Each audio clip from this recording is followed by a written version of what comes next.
وَلَقَدْ يَسَّرْنَا الْقُرْآنَ لِلذِّكْرِ فَهَلْ مِن مُّدَّكِرٍ۔ اعوذ باللہ من الشیطان الرجیم، بسم اللہ الرحمن الرحیم۔ اب ہم نے کرنی ہے آیت نمبر 168 سورہ بقرہ۔ یا ایھا الناس، اے لوگوں، کلو کھاؤ، مما ان چیزوں میں سے، فی الارض جو زمین میں ہے، حلالا طیبا حلال پاکیزہ، ولا تتبعوا اور پیروی نہ کرو، خطوات الشیطان شیطان کے قدموں کی، انہ بے شک وہ لکم تمہارا، عدو مبین دشمن ہے کھلا۔ کلوا مما فی الارض حلالا طیبا جو کچھ زمین میں حلال پاکیزہ ہے اس میں سے کھاؤ۔ مشرکین نے اپنی طرف سے بہت سے جانوروں کو حرام قرار دیا ہوا تھا۔ اس کے متعلق یہ آیت نازل ہوئی کہ زمین میں پیدا شدہ چیزیں اللہ سبحانہ وتعالی نے حلال کی ہیں اور ہمارے نفع کے لیے ہی انہیں پیدا کیا ہے، لہٰذا صرف ان چیزوں سے بچا جائے جنہیں اللہ سبحانہ وتعالی نے خود منع فرما دیا، اور ان کے علاوہ جن چیزوں سے اللہ تعالیٰ نے منع نہیں کیا وہ سب کی سب حلال ہیں۔ ہمارے ذہن میں ایک سوال پیدا ہوتا ہے کہ کیسے پتہ چلے گا کہ یہ چیز طیب اور حلال ہے؟ تو یہاں پر ایک مثال سے اس بات کو سمجھے کہ عید ہے، ہم نے ایک بکرا ذبح کرنا ہے، کوئی شخص بکرا بیچنے کے لیے آتا ہے، 40,000 کے بکرے کا وہ کہتا ہے کہ بس 5,000 دے دو مجھے، تو اس پہ پتہ چل جاتا ہے کہ یہ بکرا چوری کا ہے۔ ہم بے شک اس کو کلمہ پڑھ کر طریقے سے ذبح کریں گے، لیکن یہ حلال تو ہو جائے گا لیکن یہ طیب نہیں ہوگا۔ دوسری طرف دیکھیں کہ اگر جو رزق ہم کھاتے ہیں وہ طیب نہیں ہے تو پھر وہ حلال بھی نہیں ہوگا۔ نبی صلی اللہ تعالیٰ علیہ وآلہ وسلم نے فرمایا کہ اللہ تعالیٰ جبریل علیہ السلام سے کہتے ہیں، یہ میرا بندہ اتنی دور سے سفر کر کے آیا ہے اور کھڑا ہو کر مجھ سے دعائیں مانگ رہا ہے، رو رہا ہے، میں کیسے اس کی دعائیں قبول کروں؟ جو لباس اس نے پہنا، جو خرچہ کر کے یہ آیا، وہ سب حرام کا ہے، اس کے پیٹ میں جو کھانا ہے وہ بھی حرام کا ہے۔ دیکھیں وہ گوشت یا وہ جسم جو حرام مال سے پروان چڑھ رہا ہوتا ہے وہ دوزخ کی آگ کا ایندھن ہوتا ہے۔ ہمیں یہ دیکھنا پڑے گا کہ جو مال ہم کما رہے ہیں، جو ہم اپنے بیوی بچوں کو کھلا رہے ہیں، کیا وہ حلال اور طیب ہے؟ اس آیت مبارکہ سے یہ بھی معلوم ہوتا ہے کہ اللہ سبحانہ وتعالیٰ کی حلال کی ہوئی چیزوں کو ہم خود پر حرام نہیں کر سکتے۔ مسلم شریف کی حدیث میں ہے کہ اللہ تعالیٰ فرماتا ہے، جو مال میں اپنے بندوں کو عطا فرماتا ہوں وہ ان کے لیے حلال ہے، اور اسی حدیث میں ہے کہ میں نے اپنے بندوں کو باطل سے بے تعلق پیدا کیا، پھر ان کے پاس شیاطین آئے اور انہوں نے لوگوں کو دین سے بہکایا، اور جو میں نے ان کے لیے حلال کیا تھا اس کو حرام ٹھہرایا۔ دیکھیں یہاں پر یہ بات سمجھ لیں کہ حلال و طیب سے مراد وہ چیزیں ہوتی ہیں جو بذات خود بھی حلال ہیں، جیسے بکرے کا گوشت، سبزی، دال وغیرہ، اور ہمیں حاصل بھی جائز ذریعے سے ہو، یعنی چوری، رشوت، ڈکیتی وغیرہ کے ذریعے نہ ہو۔ ہم عورتیں ڈیمانڈ تو اپنے ہسبینڈ سے بہت شوق سے کرتی ہیں کہ بس ہمارے خرچے پورے کرو۔ دیکھیں نظر اس پر بھی رکھنی ہوتی ہے کہ جو مال وہ لا رہا ہے، جو ہم یا ہمارے بچے کھا رہے ہیں، وہ حلال راستے سے کمایا ہوا ہے یا نہیں۔ کچھ احادیث میں آپ کے ساتھ شیئر کرتی ہوں جن میں رزق حلال کی فضیلت اور رزق حرام کی مذمت بیان کی گئی ہے۔ پہلی حدیث ہے حضرت سعد بن ابی وقاص رضی اللہ تعالی عنہ نے عرض کیا یا رسول اللہ علیہ الصلاۃ والسلام دعا فرمائیے کہ اللہ تعالیٰ مجھے مستجاب الدعوات کر دے، یعنی میری ہر دعا قبول ہو۔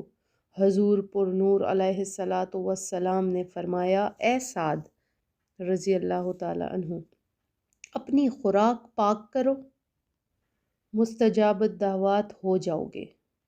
اس ذات پاک کی قسم جس کے دست قدرت میں محمد مصطفیٰ صلی اللہ تعالیٰ علیہ وآلہ وسلم کی جان ہے، آدمی اپنے پیٹ میں حرام کا لقمہ ڈالتا ہے تو 40 دن تک اس کا کوئی عمل قبول نہیں کیا جاتا، اور جس بندے کا گوشت سود اور حرام خوری سے اگا اس کے لیے آگ زیادہ بہتر ہے۔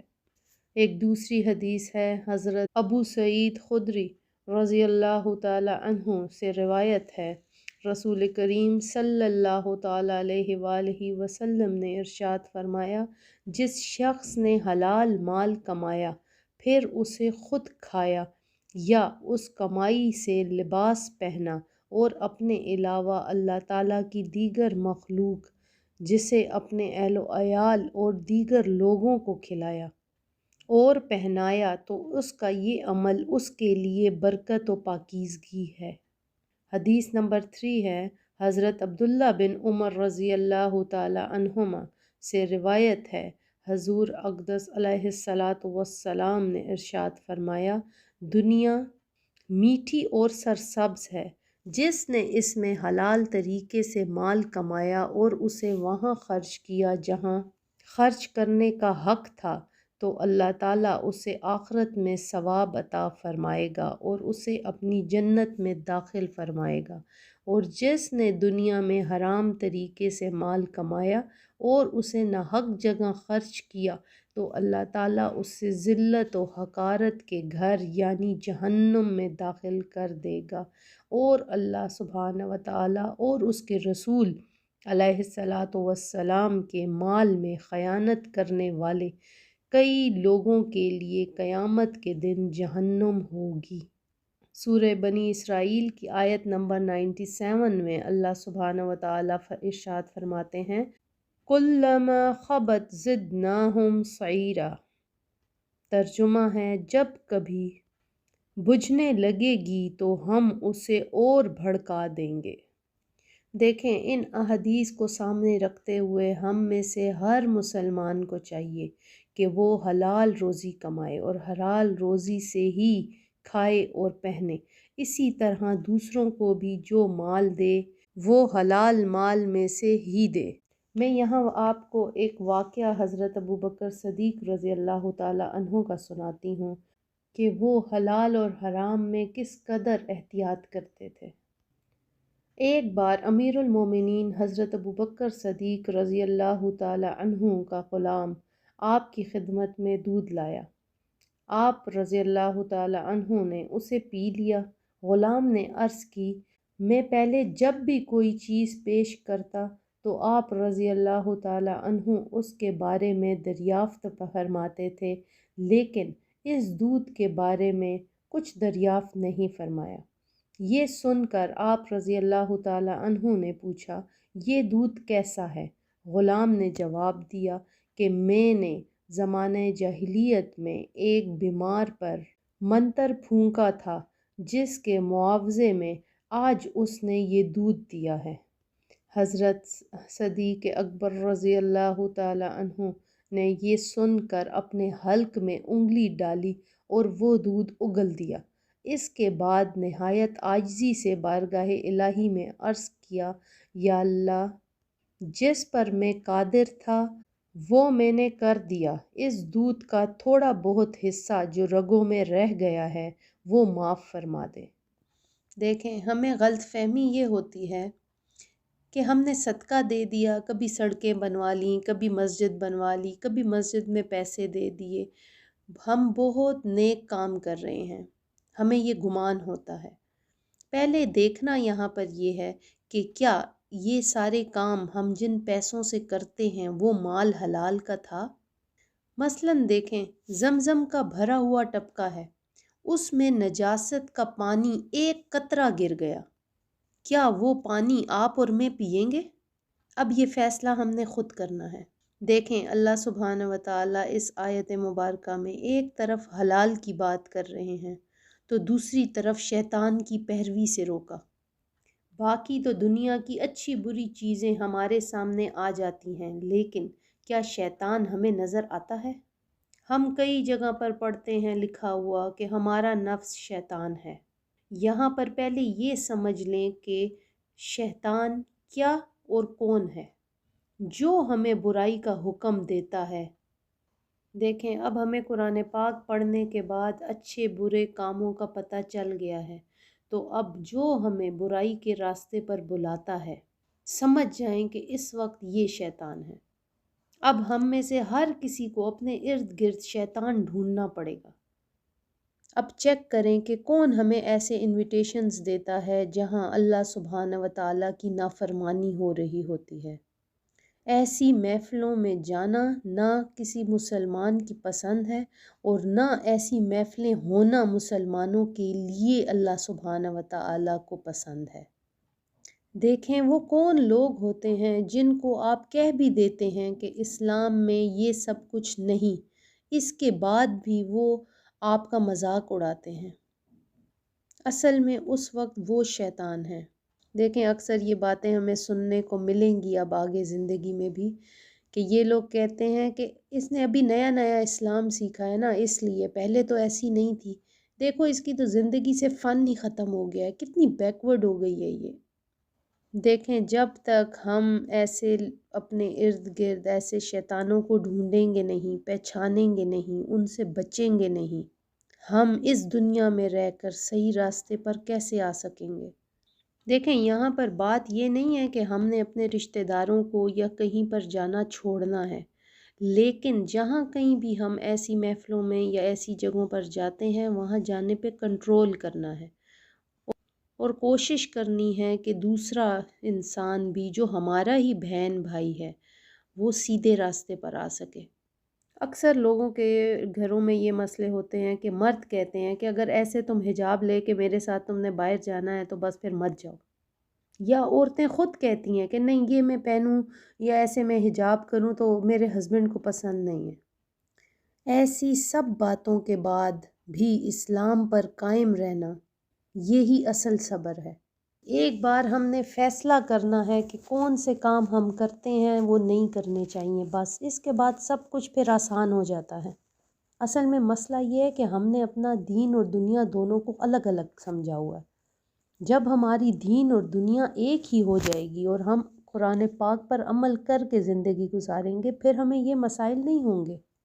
جتنا ماڈرن ہمارا اسلام ہے، ہمارے نبی علیہ الصلاۃ والسلام کے دور میں عورتیں کاروبار بھی کیا کرتی تھیں، وہ ہر قسم کا سوال بھی کیا کرتی تھیں، صدقہ بھی دیتی تھیں اور مرد کو قوام بھی مانتی تھیں، پسند کی شادی بھی کرتی تھیں، حتیٰ کہ خود نکاح کا پیغام بھی بھیجواتی تھیں، گھر کے کام کے لیے ملازم رکھے ہوتے تھے، ذرا سا شوہر سے مسئلہ ہوتا تو فوراً نبی کریم علیہ الصلاۃ والسلام سے شکایت کرنے پہنچ جاتی تھی۔ وہ دور جس میں طلاق گناہ نہیں تھی، بیوگی جرم نہ تھا۔ دیکھیں کون کہتا ہے کہ اسلام ماڈرن دین نہیں ہے؟ اگر ہم اپنی یہ شاندار روایات دیکھیں تو ہم جدت پسندی بھول جائیں گے۔ یہ ہم نے اب جو اپنے لیے مشکلات پیدا کی ہیں یہ ہماری اپنی کرنیاں ہیں جو ہمیں اب اس دنیا میں بھگتنی پڑ رہی ہیں۔ یہ ہمارے لالچی ہونے نے ہمیں خراب کر دیا ہے۔ ایک بات ہے کہ جب دین اسلام میں جہیز لینا نہیں ہے تو ہم کیوں لالچ کر کے زیادہ سے زیادہ لینے کی کوشش کرتے ہیں؟ سوچیں ذرا، جب جتنی چیز آپ کے نصیب میں اللہ سبحانہ و تعالیٰ نے کی ہوئی ہے کہ آپ کے گھر میں آنی ہے، تو آپ کیوں یہ نہیں کرتے کہ آپ جہیز نہ لے کر دیکھیں کہ کیا اللہ سبحانہ و تعالیٰ آپ کے گھر کے رزق میں برکت ڈالتے ہیں یا نہیں ڈالتے؟ وہ لڑکا جو شادی کرتا ہے جہیز لیتا ہے، اس کے کاروبار میں ان کی کسی بھی اس کی کمائی میں برکت آتی ہے یا نہیں آتی شادی کے بعد اگر وہ جہیز نہیں لیتا تو؟ دیکھیں ہم میں توکل کی کمی ہے، ہم دوسروں کا اچھا نہیں سوچتے، اس لیے ہمارے ساتھ بھی اب اچھا نہیں ہوتا۔ شیطان نے ہمیں ان سب کاموں پہ لگایا ہوا ہے اور اس میں ہمیں مزہ دیتا ہے، تبھی ہمارا توکل کامل نہیں ہوتا۔ روز قیامت وہ صاف مکر جائے گا اور کہے گا کہ کیا ان میں خود عقل نہیں تھی جو یہ میری پیروی کرتے تھے؟ اللہ سبحانہ و تعالی ہمیں اور ہماری نسلوں کو ان سب چیزوں سے بچا کے رکھے، آمین ثم آمین۔